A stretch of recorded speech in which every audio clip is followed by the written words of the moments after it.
Hello, everyone, and welcome to the Brand Your Practice podcast, where you get to learn about branding, marketing, and scaling your private practice.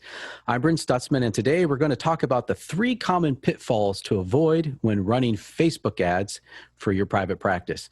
And here to help me do that is Curtis Pierce, founder of Hip Hippo, a digital marketing agency and learning hub for small businesses. And he's also the CEO of a new startup called Social Kraken, a powerful and AI-driven social media marketing platform. I had to do the voice. I was going to say, I didn't realize it was a Scottish startup. And he's also a Facebook marketing expert who's helped a lot of small businesses with their Facebook ad campaigns. Welcome to the show, Curtis. Thank you, Brent. It's good to be here. Thanks for having me. Yeah. Well, we're going to talk about the 3 common pitfalls to avoid when running Facebook ads for your private practice. But first, you spent some time across the pond in England for a few years with your lovely wife, and you were helping out a startup distillery there in Durham called Durham Distillery. Tell us a little bit about that. How'd you get roped into that, and what were you doing, and kind of how'd your role evolve there? You don't get roped into working at a distillery. You come crawling and begging to work at a distillery. It's the coolest job by far I've ever had. I can't top it ever. I wish I could go back. I would totally work. If they're listening, I would totally go work again at the distillery. No, I was responding to a Facebook post about the distillery. They were just looking for someone to do manual labor. And so I learned about the distilling process. It was a really cool setup because it was a very small business. And so it was just the owner, the head distiller, and then moi. Once I got started, I was going through a master's degree at the time in kind of an entertainment business focus. And I basically was like, hey, I'm learning about branding. I'm learning about marketing. I'm learning about all sorts of small business management. And so I was like, what can I do to help? And so I really kind of jumped in with both feet, so to speak, in the marketing world that way, and learned how to redesign a website, relaunched the e-commerce, started doing marketing, email marketing, marketing automation, setting up all sorts of back-end stuff, and kind of how I fell in love with doing marketing stuff. But I also got to drink a lot of gin and vodka whilst doing this. So it was kind of like, who's paying who here? Because I felt like I should have been paying them to do such a thing. Yeah, I was just, and like in such a cool area of the world where you have, buildings that are 500 years old. I mean, it's just amazing. Yeah, we always joke that because we tried to make the most of it while we were there. And I mean, it's like you could drive 10, 15 minutes away and there'd be a castle that was thousands of years old. And I mean, not really like structurally sound, obviously, but it's still there. Yeah. And we'd always take our dog with us. And so we always say our dogs lived probably a cooler life than a lot of people have, because she got to explore all these cool ruins and stuff. So our dog definitely is better than you, is basically what I'm getting. And let's move on. Okay. Now that I've ground you down, let's do this. Yeah, so let's jump in. 3 common pitfalls to avoid when running Facebook ads for your private practice. So why don't you walk us through pitfall number 1? Yeah, I think what I see most of the time with small businesses that I work with, there's a lot of things that come with, I guess, the mentality that you have when you're approaching running the ads. And one of those things is having the mindset to test and try different things. And a lot of the times we hear that as as kind of a hard line, like these are the specific things I need to try. But a lot of the times that really means get creative with it and try new things. Because there's a lot of people doing a lot of things, especially on Facebook. There's a lot of people on Facebook, and there's a lot of people spending a lot of money on Facebook. And so trying new things, and trying to figure out how you can stand out about, I always say, figure out a way to rise above the noise. There's a lot of noise out there. And I guess that could be said for, a lot of marketing, channels, but I think that's the biggest thing, because there's so many things that you can vary and test different, you can try different types of different objectives of ads, whether that's conversion or lead generation. And then as you go further down, the structure of an ad campaign, you can then start testing different audiences. And that can be overwhelming a lot of times for people who are new to it. Because then you start going like, oh, I can, you start making an ad set for every age, every age in the list. And you don't necessarily need to do that, but it's always good to kind of step back and say, what would be helpful to me as a business for me to know the breakdown. And Facebook, I think, I work a lot in Facebook's ads manager, and I think they do a really good job of structuring it really well and walking you through that process. So yeah, people don't always take advantage of that, and they don't always take advantage of being able to test, and then you go down to the ads level where you can test different images, different ad copy, excuse me. And even with that, a lot of people, they don't think about why they're testing different things. So, especially on Facebook, trying to rise above the noise, trying to get yourself a voice that's different from everybody else's. When you're testing different things, a lot of people will say, well, I'm going to test these 3 different images, for example, within an ad, but they may be similar. It may be kind of the same image from different angles, or, there's not much variation to it. But if you can think about like, what would Facebook, how would Facebook try to rank these and use these to reach people? Because Facebook algorithms are going to find people who are attracted to blue backgrounds, and they're going to find people who react well to that. So if you can test things with different colors and different, emojis and things like that, that kind of catch people's eyes. And same thing with the ad copy. So really lean into what Facebook allows you to vary is kind of, I guess, one of the first pitfalls.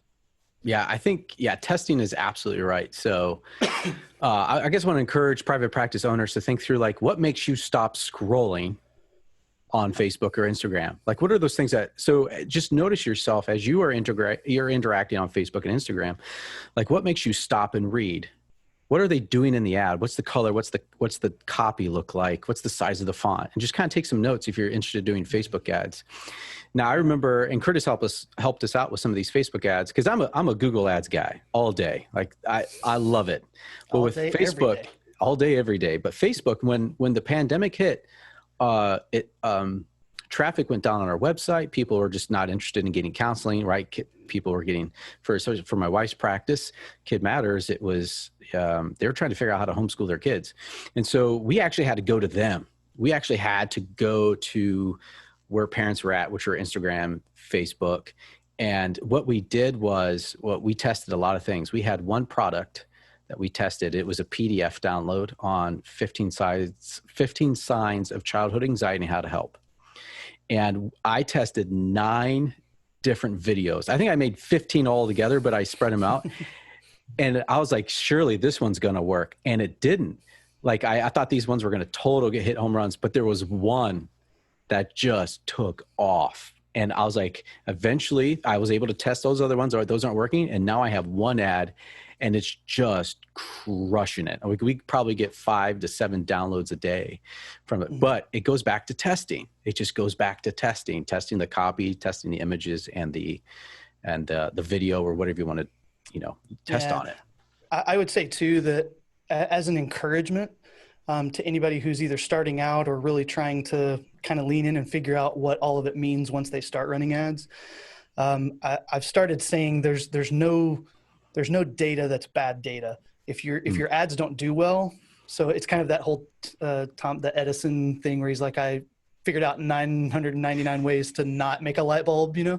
So it's that same thing as you can say, well, I've now got 8 videos that I know won't work for this type of ad, but I've got this one that's just killing it, and you can really work off of that. So the next time you go into it, you have this just set of information that you can work from. So no data is bad data. And then I also touched to, I was just having a call with a client earlier that I was very proud of her because she does what you're talking about. She looks at what catches her eye, and she'll take a quick screenshot on her phone, and she has like a whole directory of all of this stuff that she's saved, and that way she can go from it and get some inspiration when she's creating her ads. And that's a really good idea as well. Yeah. Can I give like a little insider tip? Facebook actually reveals all the different advertisers on their Facebook. I can't remember what it's like, a library or something like that, but you can see every single company's Facebook ads.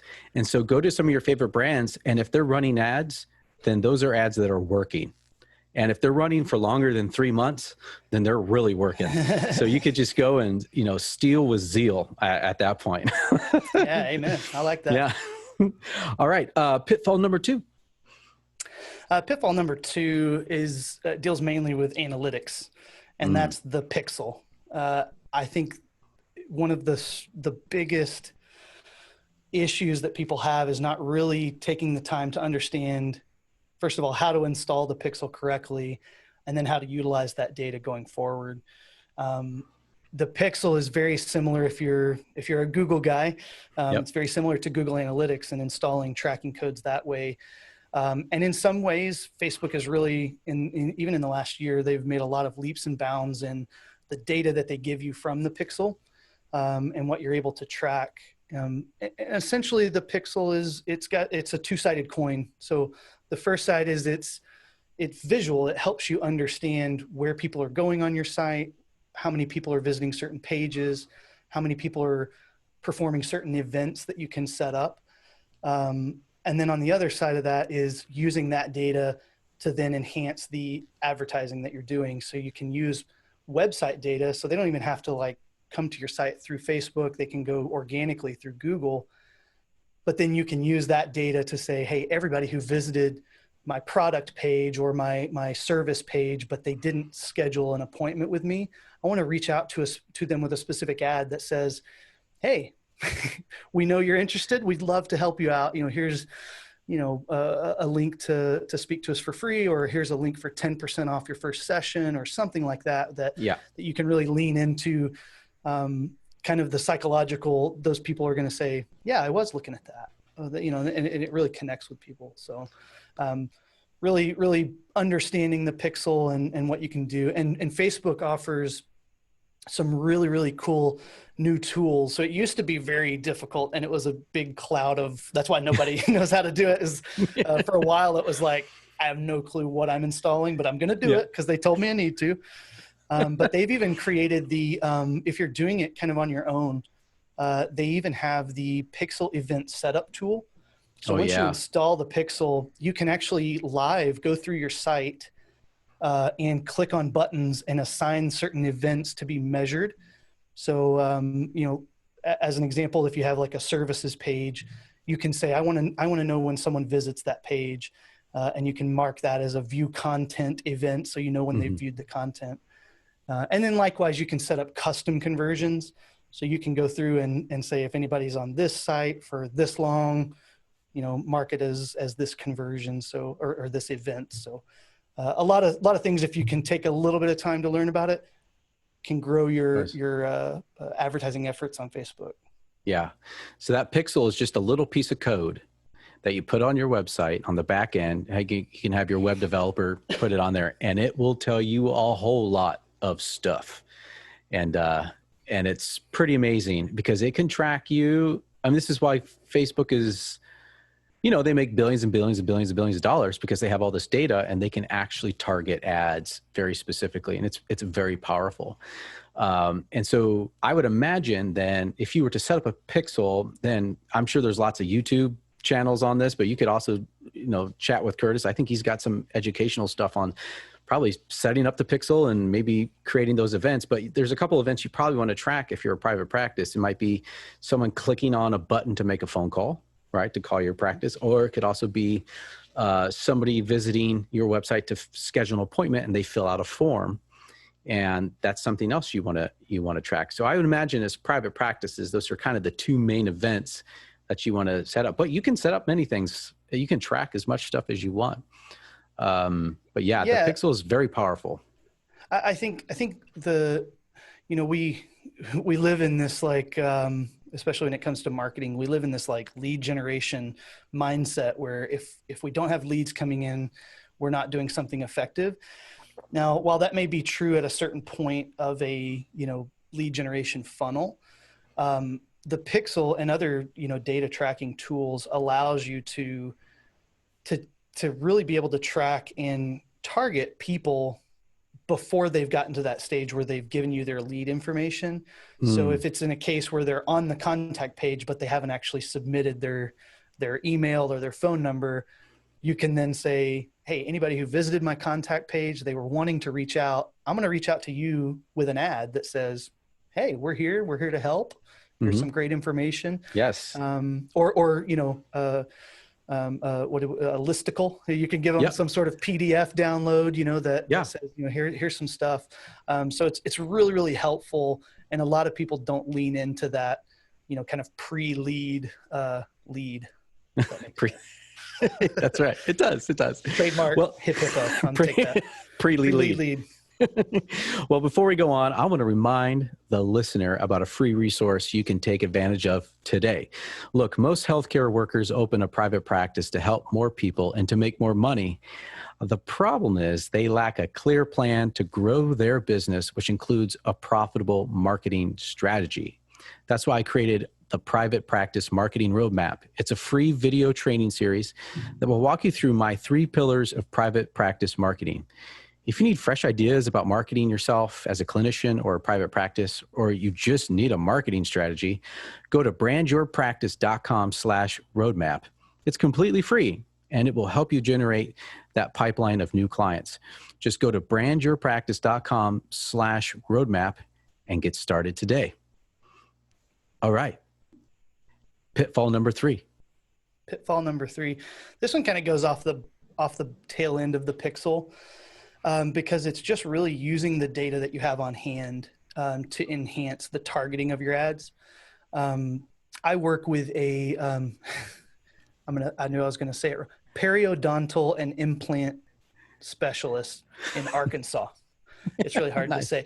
I just say their website name. It's shorter. And so I say that all the time. But they work with, it was a practice that was taken over. So there's obviously, years and years of customer data that may not be in a digital format yet. But one of the things that I stress, so first of all is, be collecting data on anybody, emails, even if it's phone numbers and things like that. But having those on a digital form, because especially with Facebook, they give you so many ways that you can take that already gathered data, whether that's a pixel, like we discussed, or email lists. So what I see most of the time is people not realizing. So when I do a discovery call with a new client, I'm like, okay, so you've run some ads before, you're having some issues. It's like, what's your email list like? And they're like, oh, I've got, 5,000-6,000 people. I'm like, oh, have you used that, to target or exclude, those people, so you make sure you're not wasting money on people that you already have? No, I've never done that, and so it's one of those things where you go, oh man, it's such an important aspect. So like I said, you can create lookalike audiences. So you can let Facebook basically match all those emails with Facebook profiles, and then they find common, interests and behaviors and other demographic data to kind of find other people that would fit in that demographic. So it takes a lot of the work out from you having to do all these buyer personas and, things like that before you dive into building your audience on Facebook. You can say, hey, Facebook, you do it for me. But then you can also exclude those people so that your ad spend is going to people that you're not trying to get leads or new people in on a list that you already have. Right. That would be my next thing, because there's also all sorts of other aspects that they let you pull from, like page engagement, Instagram engagement, video engagement. Oh, yes. So as long as your social media game is strong and your management of your social media is good and engaging, you can really use that data as well. There's so many clients that I'm like, you have so many followers, you have so much engagement on all these posts, and you haven't used it whenever it's time to, get more leads in, or, get more sales. So yeah, that would be my third. Yeah. I like that. So it's like install the Pixel even now, even if you don't plan to do Facebook ads for the next 6 months, just put it on there because you never know when you're going to need it. And then continue to update your email list so that when you're ready to deploy it and say, hey, Facebook, here's an email list. I want you to create an audience that I want to market to that looks like these people. And you will be amazed how good Facebook is at marketing to those people. It doesn't have to be those actual individuals. You can say, then exclude all those people on the list, but I want you to make an audience that I can market to that looks like these people. These are my ideal clients. I want these people. And that can be really powerful. Yeah. And additionally too, I think people don't realize the power there is with a dynamic list. So if you're using pixel data or, page engagement or video views, that's all dynamic. So you can set it, for example, you can set something to say, hey, anybody who visits this specific page on my site, in the last 30 days, that's a running 30-day window. And so as people come in and view your site and view that page, they get added to that list, and then you can create lookalike audiences from that, or you can exclude them. One example of that is if you want to track when people become leads, but you want to make sure that once they become a lead, you're not sending more ads their way, especially within that campaign. You can exclude everybody who's become a lead from that list. And so they're not going to see your ads again. You've already got them. There's no need to duplicate that. So that's another powerful, that's not necessarily there with email lists, but it's still very, very helpful to keep those updated, keep those, within the Facebook data. Yeah, that's really helpful. I want to say, I know you might have one more thing to share. And before you do that, I also want to say like a mindset type of thing for strategy. The way I think about Facebook ads is a lot of people think that they should just run ads that go what I call straight for the kill, straight for the call to action, straight to the schedule that appointment right now. And people on Facebook aren't ready to schedule an appointment right there. They are there to just get lost and just scroll and do mindless activities and consume information. It's different than Google, right? This is why I like Google Ads, because the intent there is to probably schedule soon, right? They have a problem. They go to Google to figure out how to solve that problem or to find a service to actually help solve that problem. With Facebook, your mindset has to be way different. And so I used to do straight for the kill. And I realized that's actually not helpful at all. I got very frustrated. So what we do now is we create these lead generating PDFs. So basically, we create ads that say, hey, for this really useful information, like a little ebook. So the one that's been working really well is that 15 signs of childhood anxiety and how to help. So we provide them with information, valuable information on how to help their child's anxiety in exchange for their email address. And that has been that's just working so well. And then we can nurture that relationship through an email campaign. And then a lot of times people click on and subscribe to our Instagram account. So there's like other things. But the main goal, I think, when it comes to Instagram and Facebook is provide value, provide something of value in exchange. So a lot of private practice aren't going to do like 50% off or 30% off or $100 off. Sometimes they will if they have a special. It just depends on your practice. Have something that's of value, whether that is a discount or a piece of information that's going to help them solve a problem that they're dealing with. And I'll say this one last thing. It actually pre-qualifies potential clients. So it's like you want to make sure that your offer or that lead generating PDF, whatever you're offering, actually aligns with your service. Actually, like just don't have like a checklist that doesn't actually have anything to do with your business. Align it more tightly to what you serve. And then once they download, you have their email and you can just reach out to them like randomly. Say, hey, thanks very much for downloading. Is there anything I can help you with? And then you can have a conversation with them there. So that's kind of my thing is when it comes to Facebook, your mindset on a strategy is don't go for the kill. Don't try to get them to schedule an appointment right within Facebook because it's probably not going to happen. That's why I say, The Facebook ad marketers, I mean, they're the real deal because they have so much to work against. The Google people, they have it so easy. There's the intent. They don't have to work hard. You know, it's just like, we just throw some ads up there. I'm kidding. But I always tell my clients, I'm like, you have to think about it. It's like, you're catching someone watching a video of a cat playing a piano or a new niece that just learned how to ride a bike. Like, you're just catching people in these completely different mindsets. Yeah. You know, they're not going like, what can I buy? What can I sign up for? I'd love to spend some money right now. I want to schedule an appointment. They're not thinking about that. So That's right. it's definitely different, and it's harder. Well, actually, it truly is. It's actually harder to sell in some cases to private practice owners. Well, I'm curious, before we leave, I let you go. Is there anything else you'd want to share as it relates to pitfalls to avoid for Facebook ads? Yeah, you know, I think it kind of goes along with what you're saying there. I think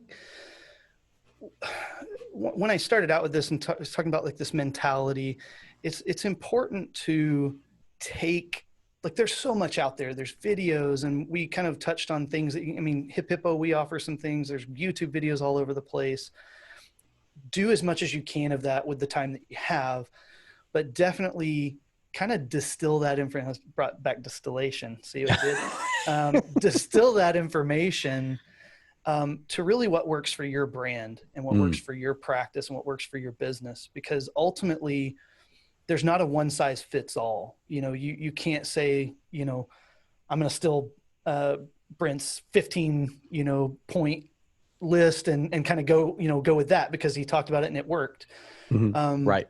You know, it's whatever is going to work for, because there's so many different moving parts. And I know that's more of just an overall branding and strategy kind of a thing, but especially within Facebook, because you're looking to be unique and you're looking to, if you do just the status quo, you're going to be part of the noise. It's going to be easy to gloss over your ads. So really take that in and then put that into practice the best way that you know how to as a business owner, and make sure that your brand is shining in all of that, I guess. Yeah. Well said. Thank you so much. Is there, how can people get in touch with you and find out more about you and your services? Yeah. So hiphippo.co is our website. So you can always take a look, see the services that we offer, get in contact with us that way. We do have a learning hub that's actually kind of taking shape right now. It kind of came out of necessity, but just a lot of smaller businesses that were like, they were looking for that agency relationship, but didn't really have the budget to make that happen. And so I'm doing kind of a digital marketing mastermind group. So you can take a look at that. It's learn.hiphippo.co. We have a couple of courses. We've got that mastermind group if you wanted to be a part of that. We do like weekly Zoom calls. We have a Slack group that we can ask questions and discuss things. Nice. And then, I mean, you mentioned social kraken. That's I did the terrible job at that. I didn't even do a good job. Cut. Let's rewind and do that again. I can't do it. Social kraken. So that's actually a really new project that we're working on. So keeping an eye out for that. It's going to be a way to schedule and curate content to post on social media, as well as incorporating managing ads across various platforms. So we're excited about it, and hopefully get that up and running soon. Great. And I got a bunch of those links in the show notes below. So be sure to check those out, including a 50% off code for Facebook marketing course. So thanks for offering that to the listeners. Yeah. And thanks for joining me today. And all right, folks, thanks for listening. If you found the conversation useful, subscribe to the podcast, and please join me again next time for the Brand Your Practice podcast.